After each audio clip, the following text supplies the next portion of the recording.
আমার আমার গল্প ছাপা হয়েছে? কোথায় কোথায় কোথায়? এখানে না, এখানে কোথায়? আমার রোজগারের টাকা দিয়ে আমি আমার দাদু ভাইকে খাওয়াবো, দেখি তোমাদের মা কি করে কেড়ে নেয়। আর যে টাকা ফিরবে দাদি করে তোকে আপেল এনো, তোমাদের শাশুড়িকে খাওয়াবো। না না না, আমি তো কথা বিশ্বাস করি না। হ্যাঁ গো ছোট বউ, তুমি বলো না, এটা বিজ্ঞাপন, আমার লেখা নয়।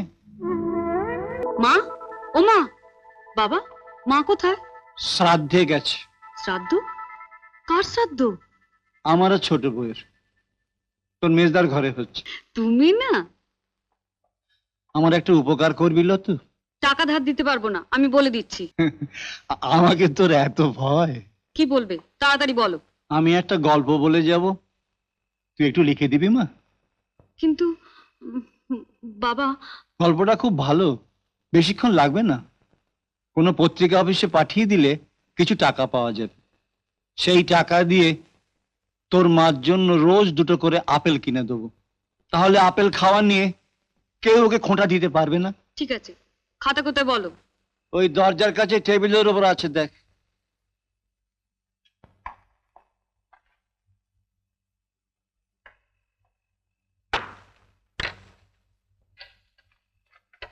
নাও বলো। আকাশে প্রখর রোদ,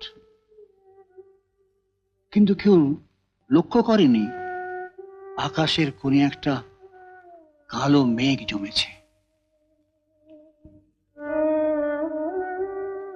সেই কালো মেঘ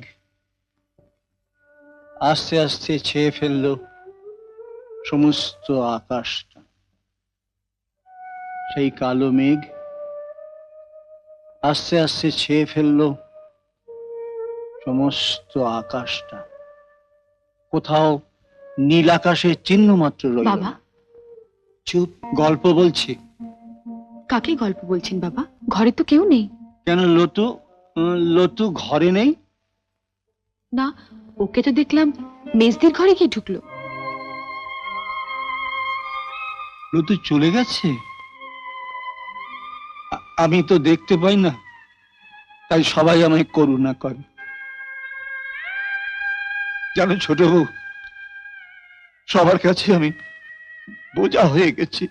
বাবা, জানো ছোট বউ, আজ আমি অন্ধ হতাম না, আমি দেখতে পেতাম। ডাক্তার বলেছিল বেলোরে গিয়ে অপারেশন করলেই আমি ভালো হয়ে যাব। সবে রিটায়ার করেছি, প্রভিডেন্ট ফান্ডের টাকাও হাতে রয়েছে। বেলোরে গিয়ে অপারেশন করবার ডেটও ঠিক হয়ে গেল। যেদিন যাব সেদিন সকালে। শিগগিরা ওগো শুনছো? তাড়াতাড়ি বলো, আমার ট্রেনের সময় হয়ে গেছে। অবিনাশ বাবু এসেছিলেন, উনি বললেন 10 দিন পরে প্রদীপ বিলেতে চলে যাচ্ছে, তার আগে উনি প্রদীপের সঙ্গে লতুর বিয়ে দিয়ে দিতে চান।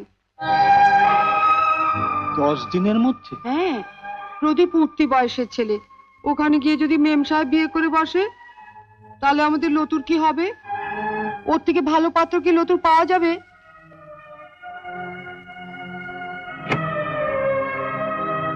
ঠিক আছে, আমার জামা কাপড়গুলো আলমারিতে তুলে রাখো। আর মিনুকে বলো ভেলোর হাসপাতালে একটা টেলিগ্রাম করে দিতে, আমি অপারেশন করতে যাচ্ছি না।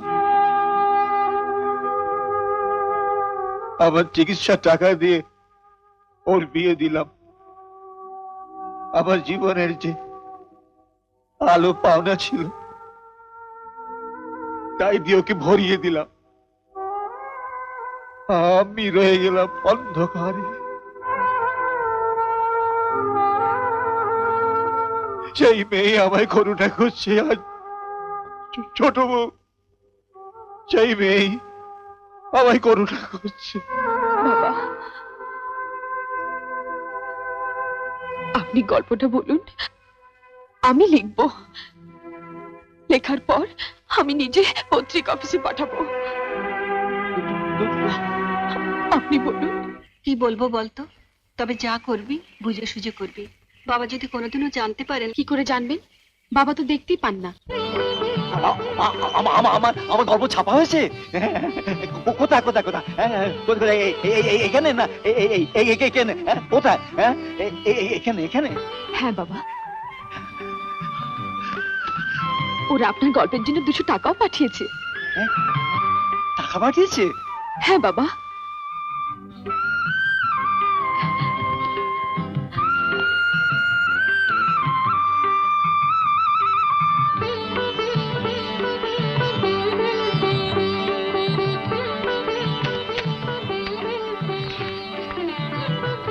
বড়বাবু, বড়বাবু, বাবা। এটা তুমি 100 টাকা ধরো। কেন বাবা?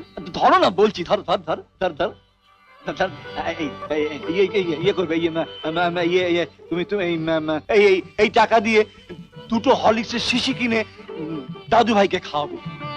আমার রোজগারের টাকা দিয়ে আমি আমার দাদু ভাইকে খাওয়াবো, দেখি তোমাদের মা কি করে কেড়ে নেয়। আর যে টাকা ফিরবে দাদি গোটা আপেল এনো তোমাদের শাশুড়িকে খাওয়াবো। আমার রোজগারের টাকায় আমি আমার বউকে খাওয়াবো। কি ছোট বউ, কেমন শব্দ? স্বামীর টাকায় বউ খাবে, তোমার কিছু বলার আছে? বড় বউ, বউকে বলে দাও সেদিন তো খুব খোটা দিয়েছিল। বড় বউ,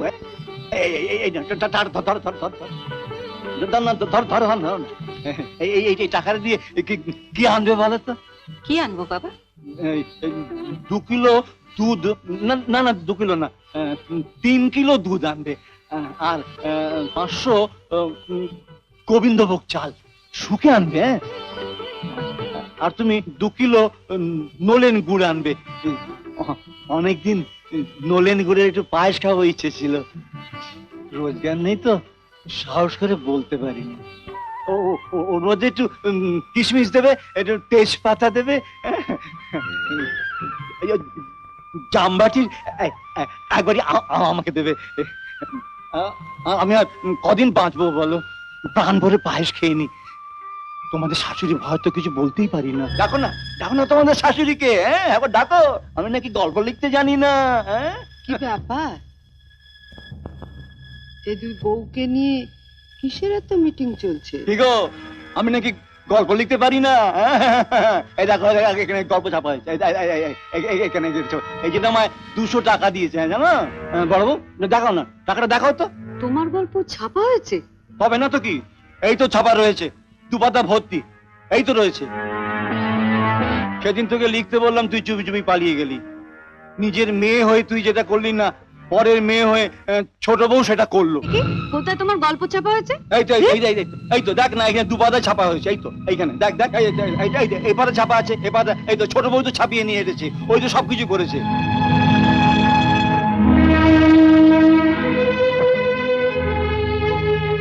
এটা গল্প কোথায় বাবা? এতে 2 পাতা জুড়ে বিজ্ঞাপন ছাপা হয়েছে। বিজ্ঞাপন? না না না না না, আমি তো কথা বিশ্বাস করি না। হ্যাঁ ছোট বউ, তুমি বলো না, এটা বিজ্ঞাপন, আমার লেখা নয়।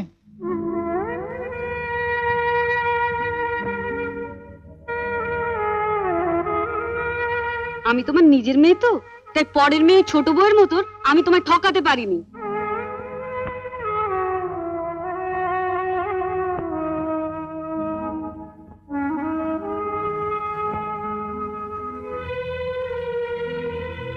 কি খুব লাফিয়েছিলে না ছোট বউ করে? দিল তো মুখে ঝমাটি ঘষে। আরে লতু, আসুক তনু, তোমার হবে।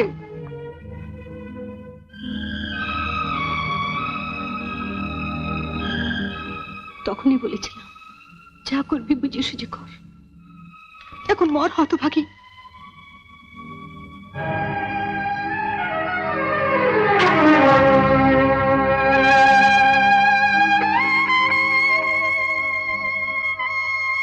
বাবা,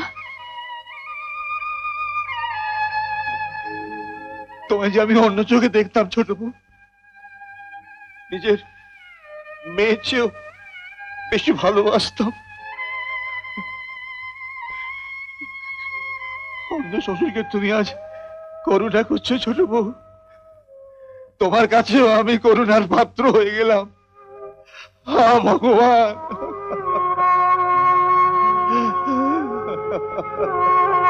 বাবা, আপনাকে আমি করুণা করতে চাইনি বাবা। এই আমার সিঁদুরের দীপ্তি, আপনাকে আমি করুণা করতে চাইনি, চেয়েছিলাম অন্যের করুণার হাত থেকে আপনাকে বাঁচাতে। প্রথম যেদিন আমি আপনাদের বাড়িতে এসেছিলাম, সেদিন মেজদা আমাকে 200 টাকা দিয়ে বলেছিলেন, তুমি তোমার পছন্দের মতো জিনিস কিনে নিও। এই পৃথিবীতে আপনার মুখের হাসির চাইতে আর আমি পছন্দের জিনিস খুঁজে পাইনি বাবা। আমার কপাল, আমি আপনার হাসি কিনতে গিয়ে ভুল করে কান্না কিনে ফেললাম।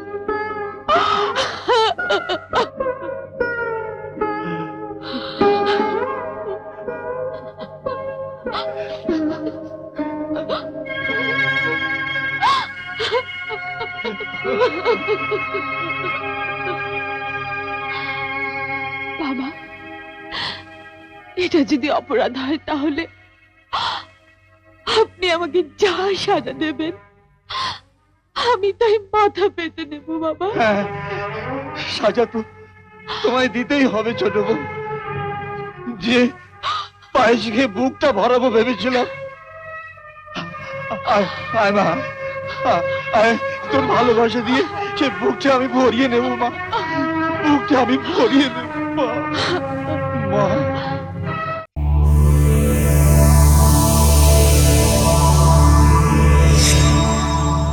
এরকম আরো অনেক সিনেমা দেখতে হলে ডাউনলোড করুন ক্লিক অ্যাপ।